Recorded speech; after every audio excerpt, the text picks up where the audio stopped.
الحمد لله الذي أنزل القرآن هدى للناس وبين من الهدى والفرقان.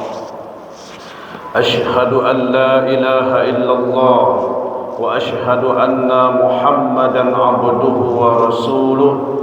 اللهم صل على محمد وعلى آل محمد. Jamaah Zuhur Masjid Taqwa Muhammadiyah Sumatera Barat yang dirahmati oleh Allah, senantiasa kita bersyukur kepada Allah Azza wa Jalla. Alhamdulillah, Allah Subhanahu wa Ta'ala terus memberikan nikmat-Nya kepada kita dengan nikmat tak terhingga. Jika kita mencoba menghitung nikmat yang Allah berikan, maka kita tak mampu menghitungnya. Wa in ta'uddu ni'matallahi la tuhsuha.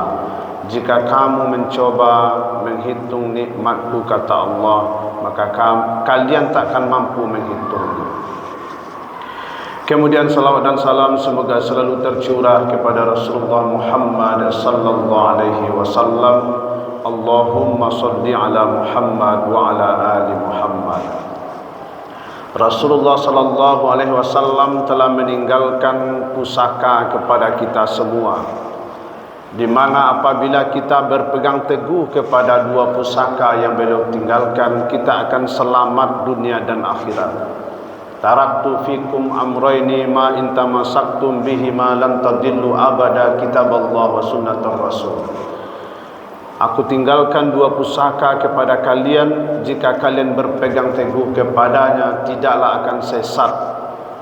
Kedua pusaka itu adalah Al-Quran dan Sunnah. Al-Quran yang ada pada diri kita sesungguhnya adalah pusaka Rasulullah sallallahu alaihi wasallam. Maka jamaah rahimakumullah, sebagai orang-orang yang beriman kepada Allah, mesti berpegang teguh kepada pusaka yang Rasul tinggalkan jika ingin selamat. Karena memang Al-Quran ini diturunkan hudal linnas, menjadi petunjuk bagi manusia, wa bayyinatin minal huda wal furqan, dan menjelaskan mengenai petunjuk-petunjuk itu serta pembeda antara yang hak dan yang batil. Maka sebagai orang yang beriman, ada kewajiban yang mesti kita lakukan terhadap Al-Quran. Kewajiban pertama adalah kita wajib mengimani Al-Quran sebagai kalam Allah, sebagai firman Allah Subhanahu wa Ta'ala yang diturunkan kepada Nabi Muhammad melalui perantaraan malaikat Jibril, yang menjadi kitab suci umat Islam. Membacanya adalah ibadah. Maka jamaah yang dirahmati oleh Allah, mesti kita betul-betul meyakini dengan sepenuh hati bahawa tiada keraguan terhadap Al-Quran. Zalikal kitabu la raiba fi. Demikian kitab Al-Quran, tidak ada keraguan padanya, petunjuk bagi orang yang bertakwa. Bapak Ibu jamaah rahimakumullah, jadi betul-betul mengimani Al-Quran dan tidak mengambil sebagian dari Al-Quran. Ada orang yang hanya mengambil Al-Quran ini sebagiannya saja. Misalkan hanya mengambil surat Yasin saja, sehingga setiap acara pertemuan diawali dengan membaca surat Yasin, sampai ada namanya wirid-wirid Yasin. Padahal ada lagi nama surat yang lain, Al-Baqarah misalkan. Tetapi kenapa tidak ada wirid Al-Baqarah? Kenapa di dalam wirid itu hanya dibaca surat Yasin saja? Apakah Al-Quran itu hanya surat Yasin saja? Padahal Al-Quran itu mulai dari Al-Fatihah sampai An-Nas, 114 surat. Tapi hanya yang diambil hanya Yasinnya saja. Hendaknya jamaah rahimakumullah mengimani Al-Quran itu secara keseluruhannya, bukan sebagiannya. Kemudian kewajiban kita yang kedua adalah kita wajib pandai membaca Al-Quran. Orang yang mengaku beragama Islam mesti pandai membaca Al-Quran.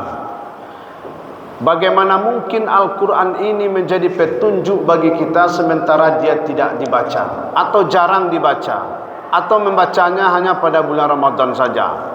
Hendaknya membaca Al-Quran itu setiap saat. Membaca Al-Quran itu menyebabkan kita mendapat hidayah. Maka Bapak Ibu yang dirahmati oleh Allah, Rasulullah ingatkan kita, Iqra'ul Quran fa innahu ya'ti yaumal qiyamah syafi'an li ashabi. Bacalah Al-Quran, karena sesungguhnya Al-Quran itu akan datang pada hari kiamat memberikan syafaat pertolongan kepada orang yang membacanya. Bapak Ibu, membaca Al-Quran saja ibadah, tidak perlu gerakan-gerakan lain. Kalau solat butuh gerakan, tapi untuk Al-Quran membacanya saja ini adalah ibadah. Satu huruf kita membaca Al-Quran dapat pahala 10 kebaikan, 2 huruf 20, 3 huruf 30 dan selanjutnya. Kalau membaca WA tidak dapat pahala, Pak. Kalau membaca koran tidak dapat pahala. Membaca buku-buku yang lain tidak dapat pahala, tidak ibadah. Tapi membaca Al-Quran di samping mendapat pahala, dia juga beribadah, kemudian mendapatkan ilmu. Mari Bapak Ibu rahimakumullah, kita evaluasi diri kita, sejauh mana kita berkewajiban terhadap Al-Quran untuk membacanya. Kemudian hendaknya melalui Ramadan ini kita perbaiki bacaan-bacaan kita melalui yang disebut dengan tadarus. Jangan sampai bacaan Al-Quran kita ala kadarnya sampai mati, Pak. Sampai meninggal bacaan Al-Quran kita hanya ala kadarnya saja. Tak pernah kita perdengarkan bacaan Al-Quran kita kepada orang yang pandai membaca Al-Quran. Hendaknya kita minta bantu, minta tolong kepada orang yang pandai, ustaz atau guru, tolong dengarkan bacaan Al-Quran saya. Bagaimana ketepatan huruf-huruf Al-Quran saya. Jadi modal yang kita bawa untuk baca Al-Quran ini jangan modal yang dari dulu sampai sekarang itu saja, tanpa memperbaiki bacaan melalui kegiatan tahsin Al-Quran, tadarus Al-Quran. Karena memang membaca Al-Quran mesti sesuai dengan kaedahnya. Membaca Al-Quran mesti sesuai dengan makharijul hurufnya. Membaca Al-Quran mesti sesuai dengan ketentuan tajwidnya. Kalau tidak sesuai dengan tajwidnya, dengan kaedahnya, maka salahlah artinya. Untuk itu Bapak Ibu jamaah, selama Ramadan ini kita manfaatkan momen untuk memperbaiki bacaan Al-Quran kita. Bagaimana supaya bacaan Al-Quran kita tepat sesuai dengan kaedah-kaedah bacaan Al-Quran. Warattilil Quran tartila. Bacalah Al-Quran itu dengan baik dan benar. Jangan baca Quran itu sekehendak hati kita saja. Karena baca Quran itu adalah ibadah kepada Allah Subhanahu wa taala. Berikut adalah kewajiban kita terhadap Al-Quran, mempelajari Al-Quran. Setelah beriman kepadanya, kemudian membaca Al-Quran, dan selanjutnya mempelajari Al-Quran. Ada jamaah yang bertanya, Ustaz, saya sudah sekian kali khatam Quran Ustaz. Setiap Ramadan selalu khatam Quran, bahkan di luar Ramadan juga khatam Quran. Menamatkan baca Al-Quran dari Al-Fatihah sampai An-Nas sekian kali. Tapi rasanya tidak ada perubahan pada diri saya. Tidak ada rasanya pengaruh pada diri saya. Ternyata dia hanya membaca bacaan Arabnya saja. Maka minimal kita baca pula lah Al-Quran terjemah, supaya kita paham menghunjam Al-Quran itu kepada hati sanubari kita. Karena kita orang Padang, tidak orang Arab. Kalau orang Arab bisa paham langsung isi Al-Quran, bisa tahu artinya, bisa tahu maksudnya. Karena kita orang Padang, maka kita butuh Al-Quran terjemah. Maka ibu bapak yang dirahmati Allah, selanjutnya kewajiban kita terhadap Al-Quran setelah mempelajarinya adalah mengamalkan isi kandung Al-Quran. Apa yang terkandung di dalam Al-Quran, berusaha kita untuk mengamalkannya. Apa yang diperintahkan dalam Al-Quran kita laksanakan. Apa yang dilarang dalam Al-Quran kita tinggalkan.